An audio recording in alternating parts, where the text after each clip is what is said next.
Mesdames, Messieurs, bonjour et bienvenue dans cette édition du Trésor consacrée au coronavirus et au déconfinement. Je vous retrouve pour cette édition.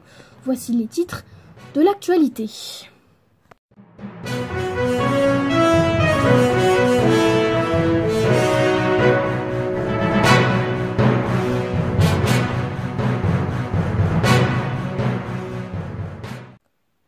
Commençons cette édition par ce qui nous concerne tous ou presque, le déconfinement, une France qui s'adapte, reportage d'Arthur Dubois et Marine Villers. Depuis ce lundi 11 mai, la France est en déconfinement progressif. Cela veut dire que le confinement est allégé et même un peu changeant. En effet, les commerces ouvrent progressivement, tout comme les écoles et parcs. Mais les bars, cafés, restaurants et cinémas restent fermés. La France est en ce moment coupée en deux. Une partie verte qui concerne l'ouest et le sud du pays et une partie rouge qui concerne la région parisienne, les Hauts-de-France, Grand Est et Bourgogne-Franche-Comté. Pour les Outre-mer, Mayotte est en rouge. Mais que signifie cette classification des régions en deux catégories, à savoir rouge et vert?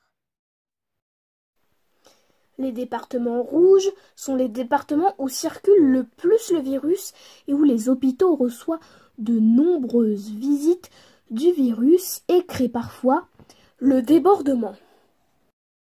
Dans les départements rouges, les parcs et collèges restent fermés et les règles sont plus strictes.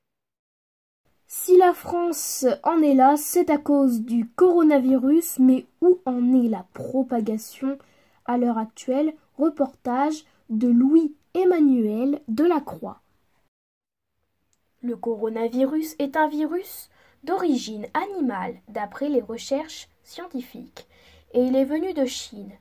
Ce virus se transmet par la salive et par la transmission de gouttelettes quand on éternue par exemple. Les symptômes sont les suivants.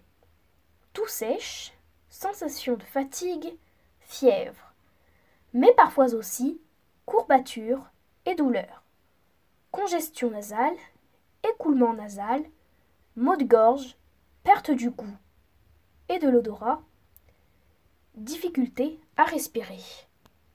Certaines personnes sont asymptomatiques, cela signifie qu'elles représentent aucun symptôme du virus, mais en sont porteuses. Cela est généralement vu chez les enfants. Le virus est très grave chez les personnes âgées et les personnes ayant des maladies chroniques. Il touche le système respiratoire, laisse des séquelles et peut entraîner la mort. Merci pour cette explication précise. Remercions désormais ces métiers qui ont sauvé le pays. Ils sont infirmières, caissières, pompiers ou encore éboueurs. Nous sommes partis à leur rencontre et nous avons passé une journée à leur côté. Donc le matin quand j'arrive, je me désinfecte les mains. Je me prépare donc avec mon masque, ma blouse, tout ça. Bon là je les ai pas encore mises. On prend ma température pour voir si je peux travailler dans les bonnes conditions. Je m'occupe des patients. Et puis, donc le midi, on a la chance qu'une baraque à frites vient sur le parking de l'hôpital. Ça nous fait manger des trucs qu'on aime un peu plus que la cantine de l'hôpital. Et puis je trouve ça vraiment très gentil. À l'hôpital, il y a très peu de patients et de suspicion de coronavirus.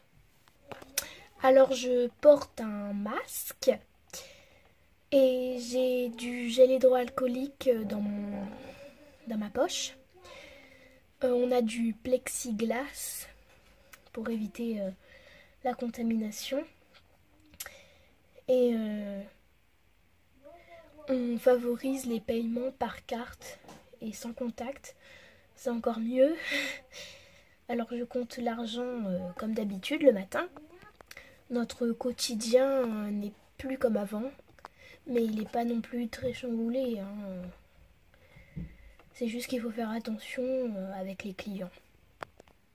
Bonjour. Nous avons une plus grande protection et nous avons établi un plan particulier. Nous avons plus beaucoup d'interventions comme avant, on va dire, genre les malaises, les chutes, etc. Nous en avons moins. On a quelques Covid, mais c'est vrai que les gens ont peur d'appeler les pompiers, les secours pour les autres problèmes autres que le coronavirus.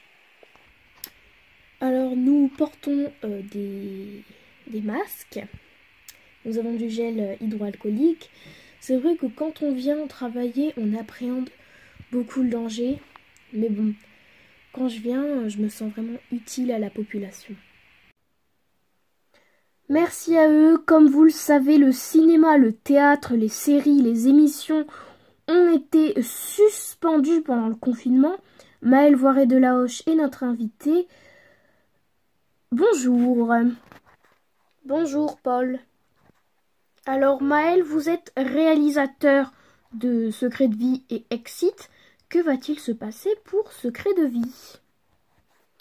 Alors pendant le confinement, j'ai reçu des messages pour savoir la reprise des épisodes, dont je communiquerai la date dans ce journal. Mais avant, je voulais préciser que pendant le confinement, de nouveaux fans de Secret de vie sont nés avec le temps libre qui était assez large. Les Français regardaient plus de vidéos, etc., des séries aussi, et du coup, le confinement a permis ça. Et du coup, la date de reprise. La reprise des tournages pour Secret de vie se fera vers juillet si toutes les conditions sanitaires sont réunies. Les acteurs porteront-ils des masques? Non, évidemment que non. C'est inimaginable, impensable et surtout impossible. J'y ai jamais pensé. Ok, et pour Exit, qui, je le rappelle, a déjà sorti un épisode sur l'hôtel où Laurie Cava a participé, qu'allez donc vous faire pour Exit?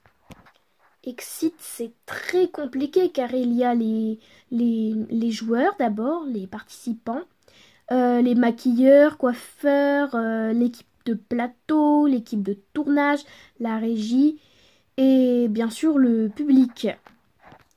Allez donc vous prendre des mesures comme annuler les tournages ou imposer des masques ou même ne plus avoir de public. Qu'allez-vous faire?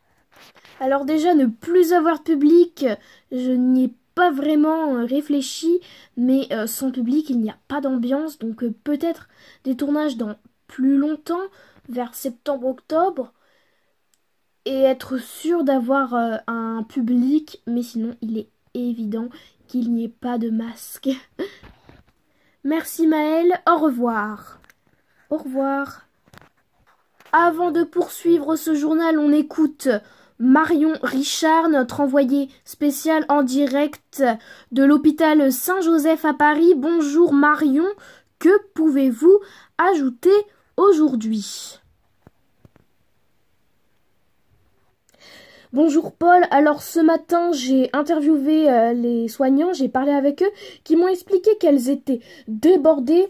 Ici en région parisienne, à Paris, le nombre de patients atteints du coronavirus est très élevé. Les hôpitaux sont débordés.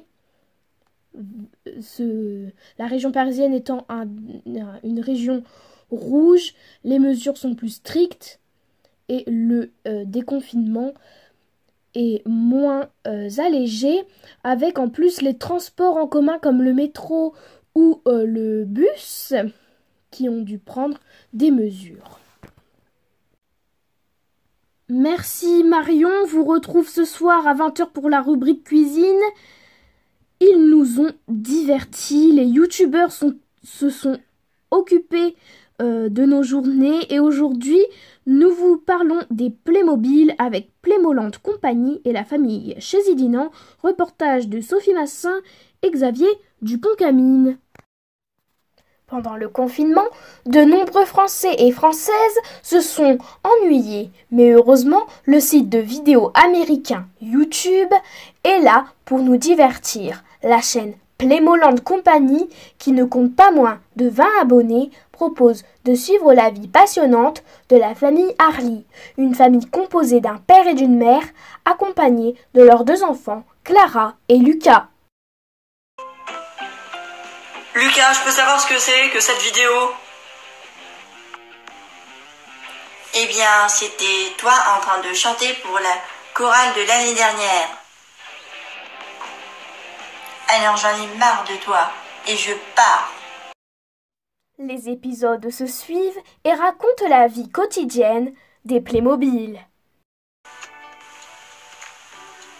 Là, Lucas, on est vraiment très mal. Je te le confirme. Là, si jamais elle apprend que c'est nous, on va vraiment se faire passer en savon. La famille Chézididan propose aussi de suivre la vie intrépide d'une famille qu'il a créée. Aïe! 20 fois que je te répète de ne pas te balancer sur ta chaise, 20 fois que tu recommences.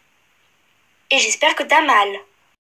Mais il propose aussi des vidéos sur les bâtiments Playmobil où il s'amuse à créer de nouvelles modularités.